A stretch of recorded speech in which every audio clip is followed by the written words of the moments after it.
Aconteció que cuando entró Abraham en Egipto, los egipcios vieron que la mujer era hermosa en gran manera. También la vieron los príncipes de Faraón y la alabaron delante de él. Y fue llevada la mujer a casa de Faraón. E hizo bien a Abraham por causa de ella, y él tuvo ovejas, vacas, asnos, siervos, criadas, asnas y camellos. Cuando leemos esta historia y otras que hay en la palabra de Dios, podemos entender el valor que los seres humanos les daban a la belleza natural de una mujer. Era de honor, era de bendición la belleza. Cuando nos vamos a la historia de la reina Vasti, esto es en el libro de Esther, aquella reina hermosa que el rey la mandó a buscar para mostrarle a los príncipes, a los reyes, la belleza que tenía su reina. Pero aquella reina no fue a la invitación que le hizo el rey. Vemos en qué altura, en qué lugar tenían los antiguos la belleza de una mujer. Y escudriñando la palabra podemos darnos cuenta que todo esto es también, o sirve también como una representación de cómo Dios ve a la iglesia. La iglesia es representada en la palabra como una mujer, pero no como cualquier mujer, no como cualquier persona.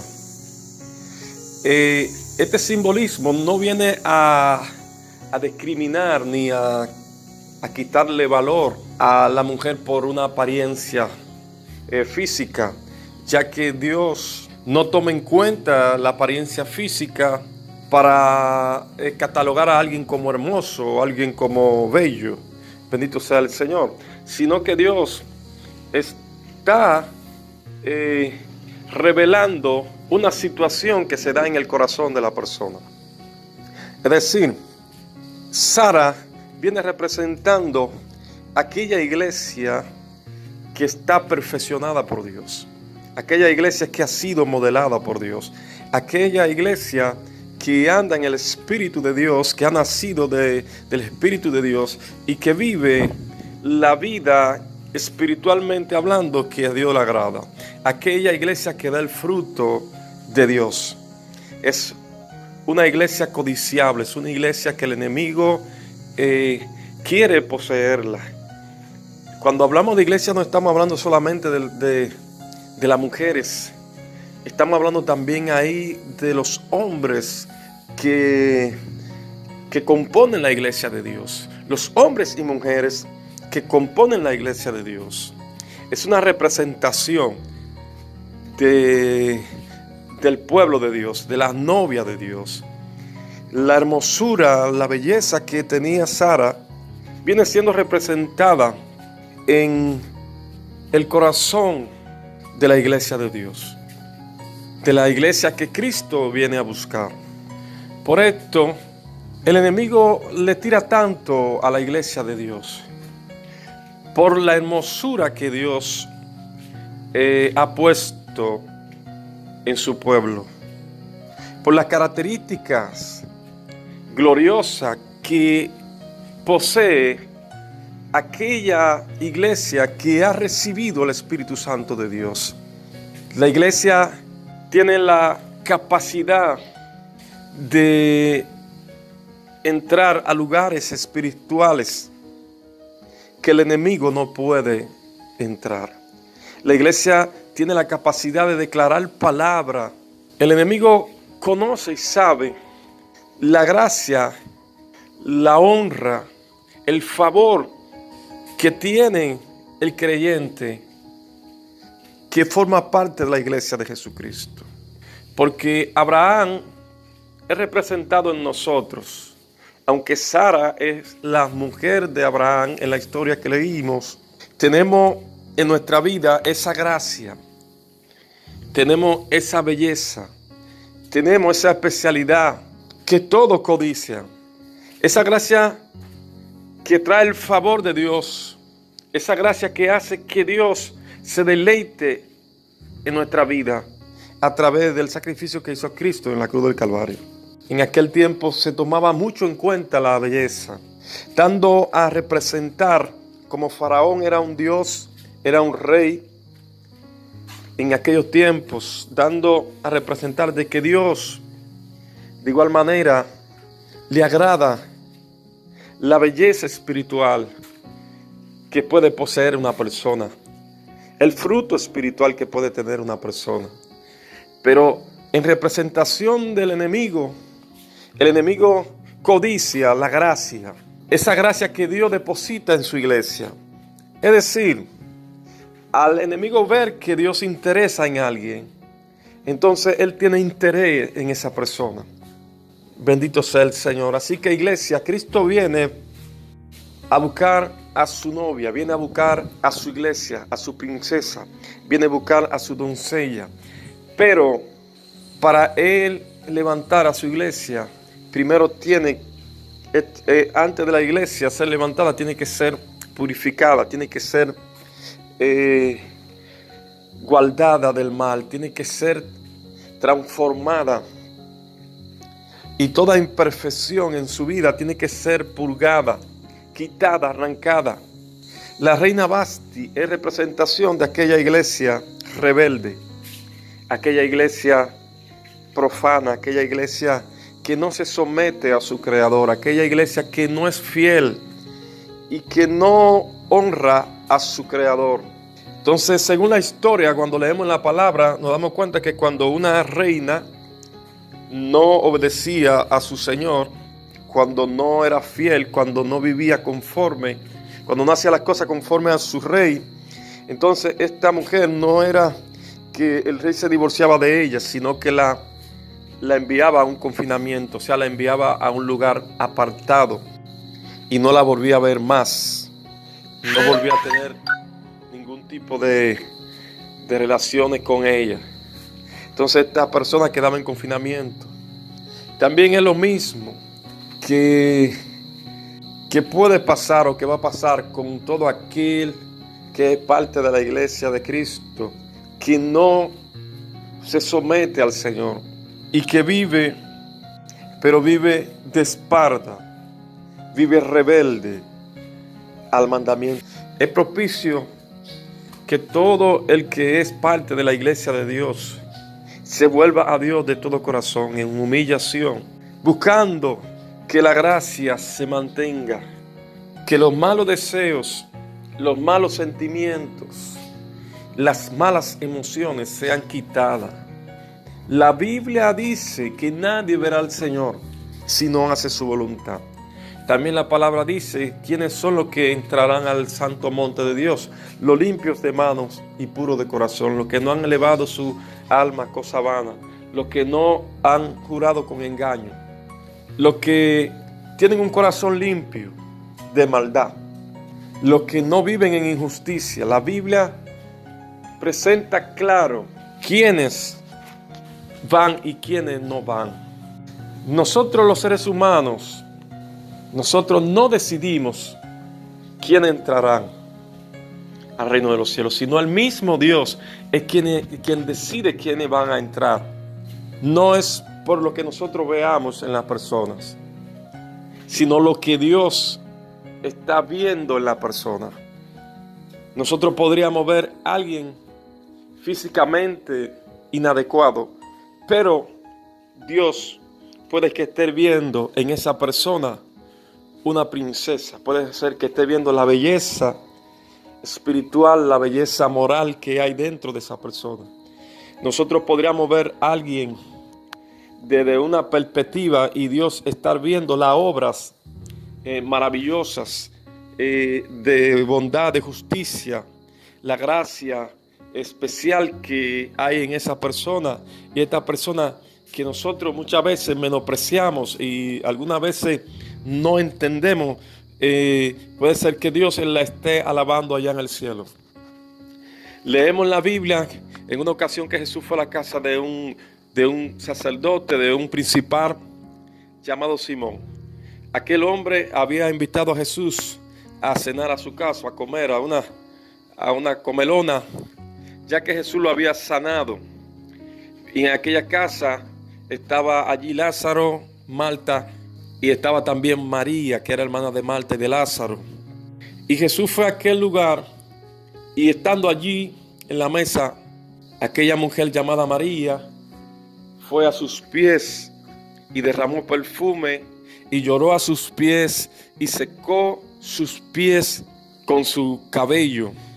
Y aquella mujer estaba vestida de ramera. Y todos quedaron impactados al ver a esta mujer en la condición que estaba, cómo había ido delante del Señor. Y todos se prejuiciaron con ella porque por su apariencia, por su vestimenta,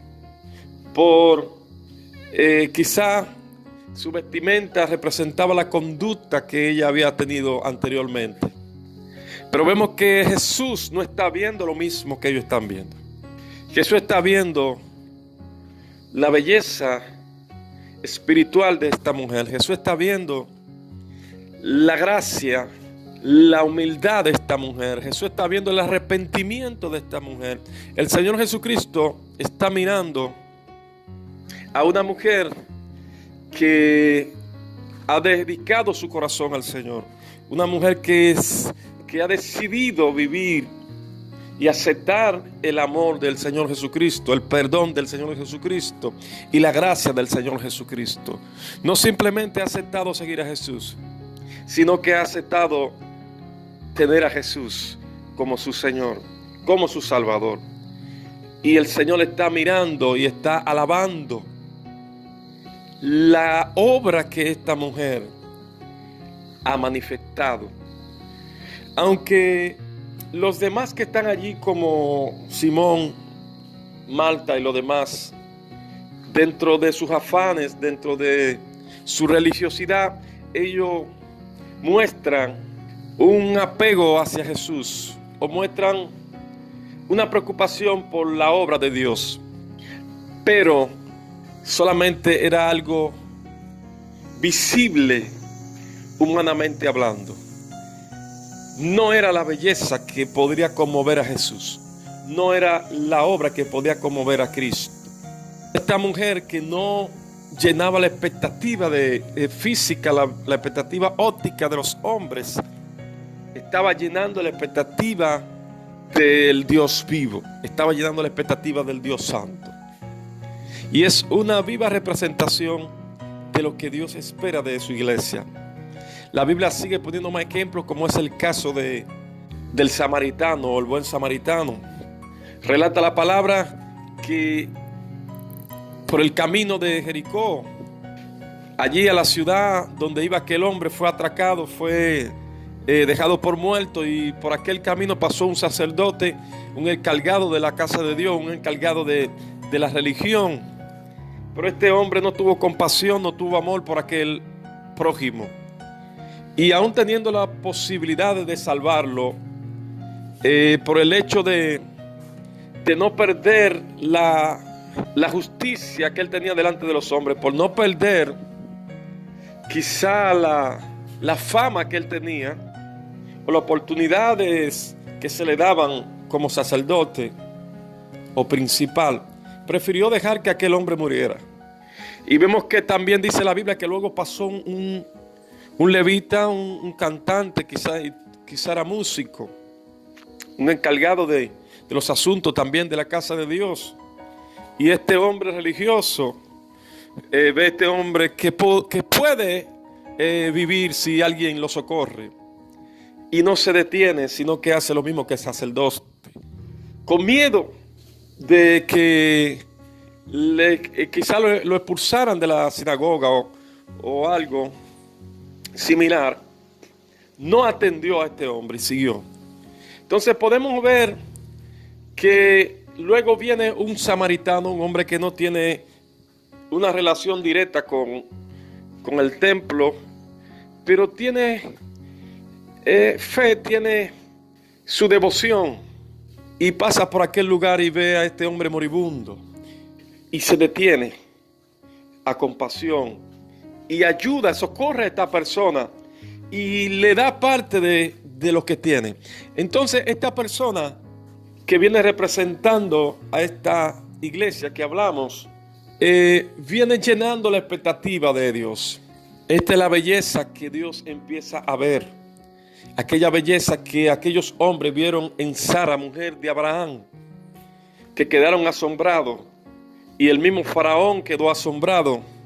Es la belleza que Dios está buscando en su pueblo.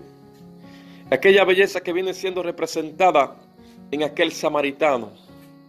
Aquella belleza que viene siendo representada en aquella mujer que tenía atuendo de ramera, que manifestó esa gracia, esa voluntad, ese corazón contrito y humillado, ese corazón dispuesto a hacer el bien, ese corazón apartado del mal, ese corazón que vive en justicia, que vive en amor. No como aquellos que trataron de hacer cosas para Dios, trataron de hacer cosas y hacían cosas, pero no tenían esa belleza. Vemos que Jesús en el libro de Apocalipsis corrige a una iglesia muy trabajadora, una iglesia con muchos dones y con muchas capacidades, pero no tenía o había perdido la belleza que Dios quería ver en ellos, que era el amor, el primer amor. Aquella iglesia había perdido el primer amor. Jesús en el libro de Apocalipsis relata y describe cuál es la belleza que Él espera ver en su iglesia. Nosotros podríamos llenar las expectativas de aquellos hombres religiosos, de aquellas mujeres religiosas, de aquellas congregaciones religiosas que señalan y ven las cosas por apariencia. Reconocemos y entendemos que hay personas que son liberales y que de igual manera no viven para Dios. No le importa realmente la voluntad de Dios, porque viven sinvergüenzamente, sin importarle lo que Dios piense, cómo Dios se siente, y hacen lo que quieren. Pero aunque estas personas sean liberales y usen atuendos que aparentemente o según algunas personas no son del agrado de Dios, lo que Dios está viendo en cada persona es su condición hacia Él y su condición hacia el prójimo. ¿En cuál condición se encuentra el corazón de esa persona? Sus sentimientos, sus emociones, sus deseos. ¿Cómo está manejándose frente al pecado y frente a la maldad? ¿Cuál es su devoción hacia Dios? ¿Cuál es su respeto hacia Dios? ¿Y cuál es su obediencia hacia Dios? Si escudriñamos la palabra y buscamos un compendio de todas las cosas que son reveladas allí, podemos darnos cuenta en el espejo de la palabra cuál es nuestra condición frente a nuestro Rey. ¿Qué es lo que Dios alaba de nosotros? ¿Qué es lo que Dios mira de nosotros? ¿Qué es lo que Dios está buscando en nosotros? La palabra habla de los mandamientos de Dios, habla de la ley de Dios y cuál es la justicia de Dios. Habla de la gracia de Dios. Todo lo que a Dios no le agrada en nuestra vida, el Señor lo habla en la palabra. Y solo una persona que quiera agradar a Dios busca que su vida esté conforme a Dios. No se conforma con que alguien diga que está bien. No se conforma a que una persona sea que determine si está, si le agrada a Dios. sino que el mismo Dios sea quien catalogue su vida. Que el mismo Dios sea quien catalogue si la vida que estamos viviendo le agrada a Dios. La Biblia dice que solo los valientes arrebatarán el reino de Dios. Y que nuestro nombre tiene que estar en Cristo en el libro de la vida. No es en cualquier listado que tiene que estar nuestro nombre inscrito, sino en el libro de la vida. El que no se encontró inscrito en este libro, pues fue lanzado al lago de fuego. Cualquiera puede pertenecer al listado de una religión, de una iglesia, de un pueblo que es representado como una mujer, es representado como una princesa. Pero la iglesia, o sea, la religión no determina quién irá al cielo. Ni el pastor, ni el sacerdote, ningún hombre que se ponga sotana, ni que se ponga pantalón, ni que se ponga falda, determina quién irá al cielo. ¿Quién determina quién irá al cielo? El que murió en la cruz del Calvario. Él dice en su palabra, porque separado de Dios nada podemos hacer. Las cosas se están confundiendo y verdaderamente que muchas personas demuestran con sus actuaciones, aún con la vestimenta que se ponen, demuestran que están separados, que no quieren agradar a Dios. Demuestran que no respetan a Dios. Pero también vemos que muchas personas están engañados como Israel fue engañado con la ley en la mano.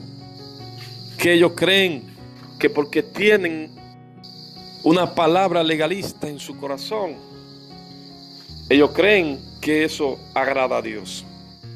Ellos creen que eso es lo que lo va a justificar delante de Dios. Pero solo pueden tener el dedo para acusar y para señalar. Y no se dan cuenta que cuando juzgan y señalan, se señalan a sí mismos. Y como dice la palabra, están acarreando para ellos mismos juicio, por cuanto están tomando el lugar de Dios para hacer justicia, sin Dios mandarlo.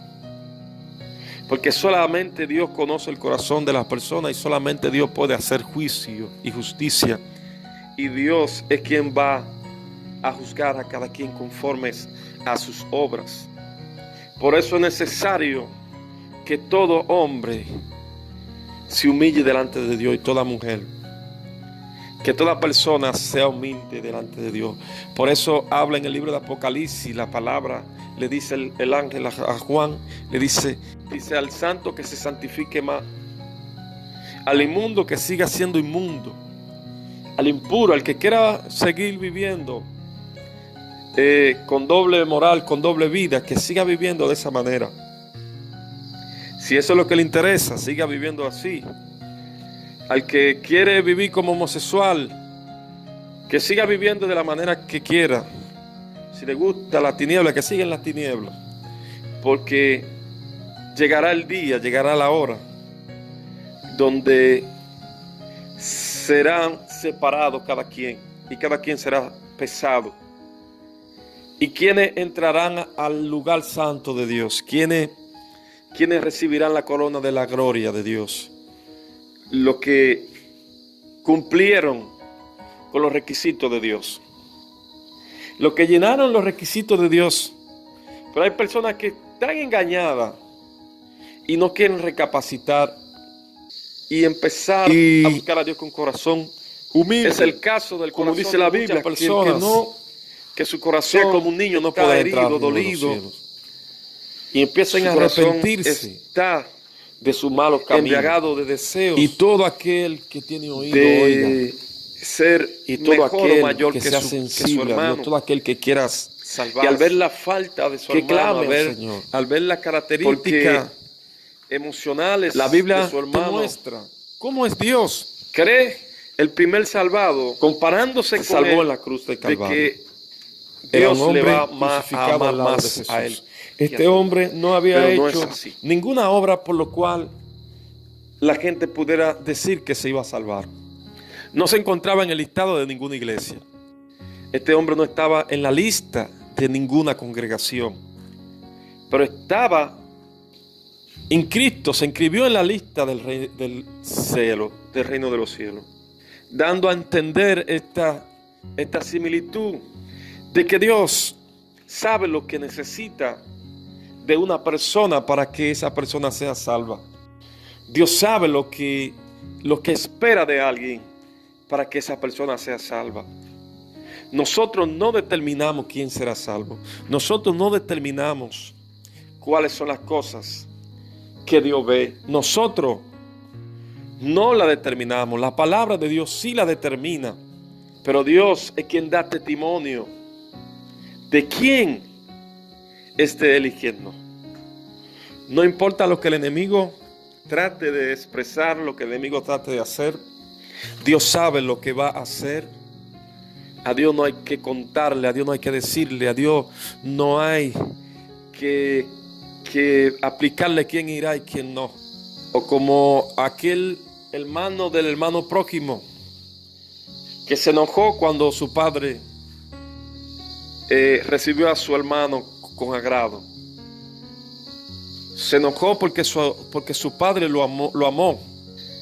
Dios es justo y Dios conoce que su amor es lo que demuestra que Dios es bueno, no que nosotros somos buenos. Entonces, si Dios quiere que nosotros amemos, Él también va a amar. Si Dios quiere que nosotros perdonemos, es porque Él también perdona. Entonces, si Dios nos amó a nosotros siendo malos, si Dios nos ayudó aunque somos malos, así también Dios busca que nosotros nos ayudemos. Porque Dios no nos abandonó, no nos dejó en la mano de Satanás, sino que nos ha rescatado de la mano del maligno. No es que Dios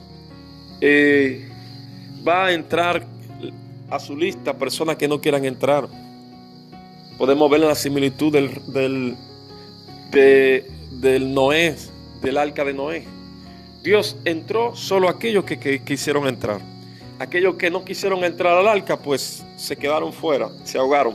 Pero no porque Dios no quiso entrarlo. Dios quiso entrarlo. Entonces Dios no buscó requisitos humanos en un sentido conforme a los ojos de Noé para Dios decir quién no iba a entrar o quién iba a entrar al arca. Sino que Dios mismo puso los parámetros para los que quisieran entrar. De igual manera, el Señor buscará la manera y la forma de hacerle entender a las personas que si ellos se pierden porque ellos quieren.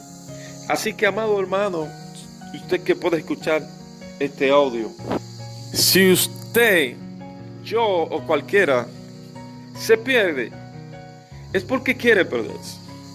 No es porque es liberar, no es porque es extremista, ni porque es medio o alto, es porque no se decidió, porque no determinó aceptar la voluntad de Dios en su vida. No se detuvo a amar a Dios en su vida, a entender si su vida está conforme a Dios, conforme a lo que Dios dice. Si a Dios le agrada su manera de vivir, su manera de actuar, si a Dios le agrada la manera como usted hace las cosas. La Biblia habla que la salvación es por fe, pero el que no tiene fe, el que no se acerca a Dios, ¿cómo va a agradarle a Dios si no tiene relaciones con Dios? Si no se relaciona con Dios, ¿cómo podrá vivir para Él?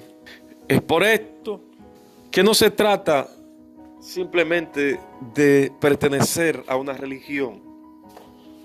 Cualquiera puede pertenecer a una religión, cualquiera puede ir a una congregación, cualquiera puede leer la Biblia, cualquiera puede orar, cualquiera puede cantar, cualquiera puede hacer algo para Dios, pero si la persona no se arrepiente, no se compromete con Dios de corazón, no se acerca al Dios vivo con fe para vivir una vida nueva, ¿cómo va a recibir la salvación? Así que, amado, entienda qué es lo que Dios está viendo delante. Si usted vive bajo la gracia de Dios, si vive bajo lo que hemos hablado aquí, habla la palabra de Dios, pues de seguro que si usted le agrada a Dios, Dios se lo hará saber. Y el enemigo también hará saber si usted le agrada a Dios, porque él no le agrada a la persona que le agrada a Dios. Pero si usted no le agrada a Dios, también lo sabrá. Algo le hará saber a usted cuál es su vida. Porque una persona, por más bien que se sienta, si vive en enojo, si vive en odio, si vive en rencor, tiene que darse cuenta que no está bien delante de Dios. Si una persona que vive en enemistades, en pleito, en ira, en contienda, en celo, en disensiones, en chisme, esto tiene que manifestar que esa persona no le agrada a Dios. No importa lo que quiera mostrar.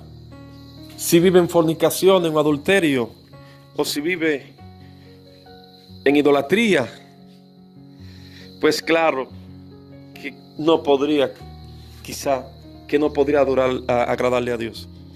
Y si está lleno de malos sentimientos, si está lleno de malos deseos, y si está lleno de malas emociones, con depresiones, con situaciones que le llevan a hacerle mal a otro, a hacerse mal a sí mismo, esto demuestra que no le está agradando a Dios. Pero cuando usted vive en comunión con el Espíritu Santo y siente paz con su prójimo, aún con el que le hace mal, cuando usted siente paz para con su hermano, aún con aquel que lo aborrece, y usted lo ama y usted ora por esa persona y usted tiene la intención de que esa persona se salve, y con amor usted se compromete con Dios para orar por esa persona y para buscar que Dios ayude a esa persona, y usted tiene esos buenos sentimientos y usted se dedica al prójimo, entonces usted se va a dar cuenta que usted agrada a Dios, porque el Espíritu Santo mora en su vida, porque el Espíritu Santo vive en su vida, y Dios le da testimonio a su espíritu de que usted es hijo de Dios. No de que una persona catalogue si usted es hijo de Dios, porque las personas podrían juzgar mal por su condición. En una ocasión, a Moisés, dando a entender, amado, lo vieron y él estaba vestido como un egipcio, porque él fue criado como un egipcio. Él era hebreo. De que el que nace de el Espíritu de Dios, aunque parezca egipcio, es hebreo. ¿Y cómo usted sabrá que una persona es hija de Dios? Jesús mismo testificó y dijo que conoceríamos a los hijos de Dios por el fruto. Por su fruto lo conoceréis. Solamente un árbol bueno puede dar buenos frutos, pero el árbol malo da malo fruto. Dando a entender, amado, que me escucha, que aunque nosotros mismos nos cataloguemos como hijos de Dios, si damos malos frutos, somos un árbol malo. Pero si damos buen fruto, aunque seamos catalogados como no hijos de Dios, entonces somos buen árbol. Por eso el árbol bueno es el que da buen fruto. Si usted se cataloga como una persona buena, como una persona mejor que el otro, si usted se cataloga que usted es mejor creyente que los demás, entonces usted tiene que dar mejor fruto. Usted tiene que darle un fruto mejor, porque con la misma vara que usted mida será medido. Usted tiene que llevar esa ley. Usted tiene que ser mejor que los demás. Por tanto, usted debe de tener mayor amor por los demás. Como le dijo el Señor A los discípulos les dijo: ustedes tienen que tener mayor justicia que los fariseos. Si los fariseos se preocupan por la necesidad de otro, entonces ustedes tienen que preocuparse más, porque ustedes son discípulos. El árbol malo siempre va a dar malos frutos. No importa cómo se vista. Si es malo, es malo. Pero si la persona ha sido transformada y ha sido cambiada y se decide a ser buen árbol, entonces da buen fruto. Cualquiera puede ir a ser un mal árbol y cualquiera puede ir a ser un buen árbol. Pero ¿quién cataloga quién es buen árbol y quién es mal árbol? Por su fruto lo conoceréis. Pero Dios es quien da y quien quita. Él hace justicia y Él revela lo oculto. Dios sabe quién quiere ser salvo y quién no. Pero Dios nos da libertad para que apreciemos cuál es su amor, para que podamos amarlo a Él, esforzándonos conforme a su palabra, dependiendo de Él.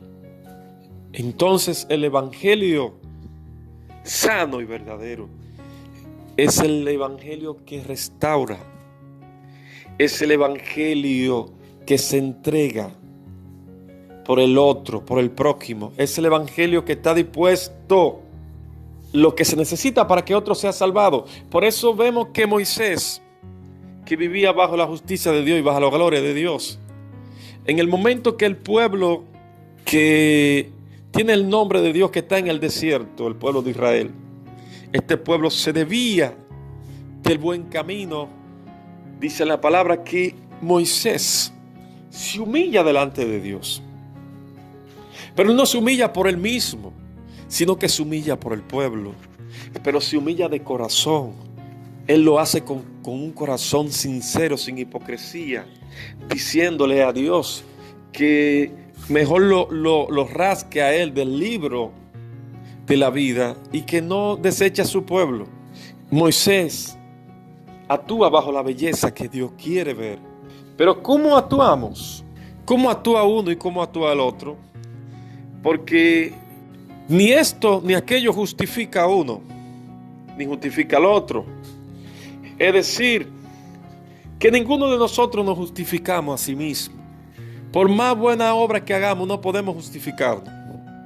Y por más apariencia que podamos demostrar, si no hacemos justicia, si no implementamos el amor de Dios, si no tenemos un corazón puro y sincero, no podremos ver a Dios. Y es algo real. Ahora, Dios decide salvar por la fe.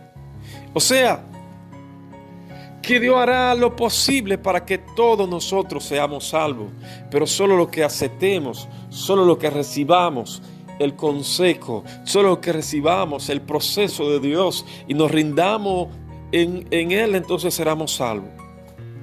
Aquel que Dios aflige, aquel que Dios corrige, aquel que Dios endereza, quizá sea un proceso de dolor, pero Dios lo hace para enderezar tu vida. Dios lo hace para darte un corazón nuevo. Dios lo hace para hacer que emane de tu interior esa belleza que Él quiere mirar, esa belleza que Dios quiere hacer.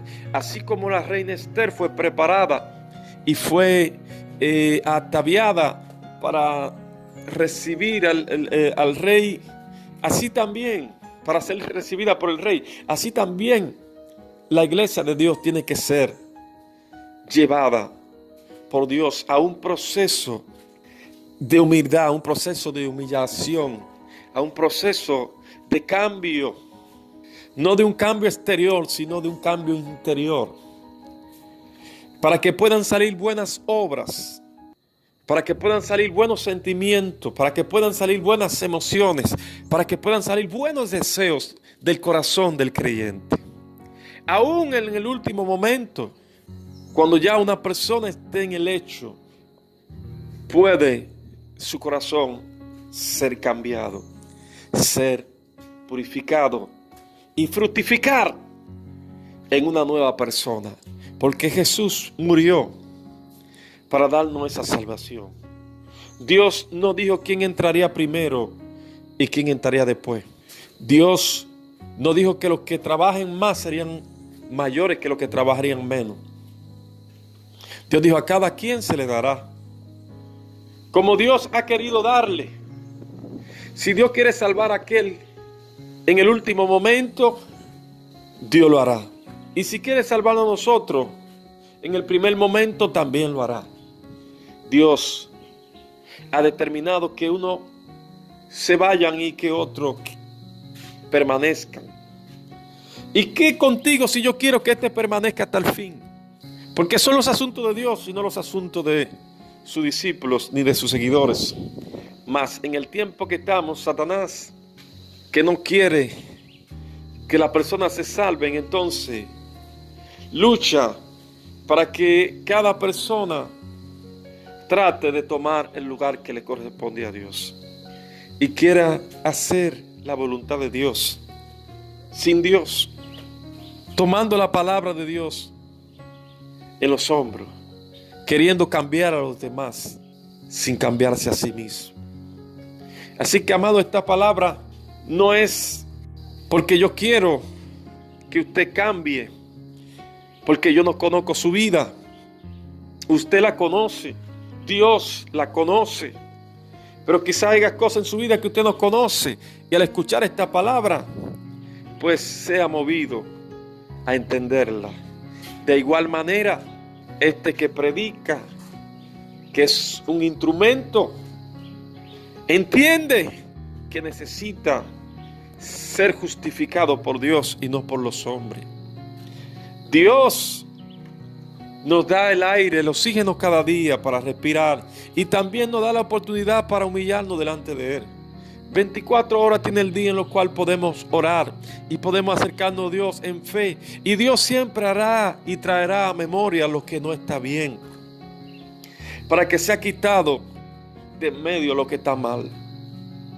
Antes de Dios condenar a una persona, como es el caso en la Biblia de Acán, como es el caso quizá de Judas, como es el caso de muchos que se perdieron en la palabra, Dios le dio tiempo necesario para que se arrepintiesen. Porque ¿cuántos no escondieron sus pecados? ¿Cuántos no se escondieron en el ejército? Como muchos se esconden en la religiosidad, como muchos se esconden en su egocentrismo, en su evangelio egocéntrico y en su doctrina egocéntrica, donde ellos, pero esa verdad no sana, sino que aira y que llena de contienda y de división a las personas. Lo mantiene en su orgullo y en sus sentimientos de ser mejor y el primero en cada lugar y en cada fila. Pero el evangelio de Jesucristo es un evangelio que sana, es un evangelio que purifica, es un evangelio que hace a la persona humilde, que hace que las personas se sometan unos a los otros, que sean obedientes. Son los que dicen la verdad, a luchar para que otro sea salvado, hacer que aprendan a vivir en sumisión al Espíritu Santo, a perdonar por encima del dolor, amar por encima del dolor, porque amar duele como morir duele. La palabra da entendimiento de lo que somos. Dios sabrá cómo corregirnos, pero solo el que escucha a Dios será salvado. Acán no escuchó a Dios, escondió su pecado, escondió su maldad. Él nunca dejó el ejército, él nunca dejó de ser quien era físicamente hablando, pero en su interior había hablado mentira y había robado y ocultado. ¿Cuántos casos más hay en la palabra que se podrían mencionar?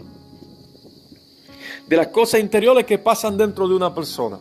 Pero Dios ve el corazón de la persona, Dios ve los sentimientos malos que tiene esa persona, Dios ve el orgullo, Dios ve las intenciones de lo que esa persona ha hecho en su corazón. ¿Con qué intenciones están haciendo las cosas? El pueblo de Nínive era un pueblo ignorante que andaba en pecado porque no tenía conocimiento. Y dice la palabra que Dios le envió profetas, le envió mensajes para que aquel pueblo reconociese que está mal. Pero mira que Jonás no tenía amor por aquel pueblo. Entonces no estaba capacitado para hacer la voluntad de Dios. Así que huyó. Se fue por otro lugar porque estaba lleno de sentimiento. Estaba lleno de rencor contra ese pueblo. Y se enojó contra Dios. No solamente él se sintió mal por el pueblo, sino que se sintió mal con Dios. Porque Dios quería salvar a Nínive. Y Dios tiene que explicarle a Jonás que es un asunto de Dios y no un asunto de hombre. Si Dios utiliza al hombre, porque es para el hombre el asunto de Dios. Es para el hombre, para salvar al hombre. Entonces Dios decidió salvar a todo. No solamente a Jonás, no solamente a Israel. Dios decidió salvar a todo. Y Dios utiliza a las personas para que lleven esa verdad.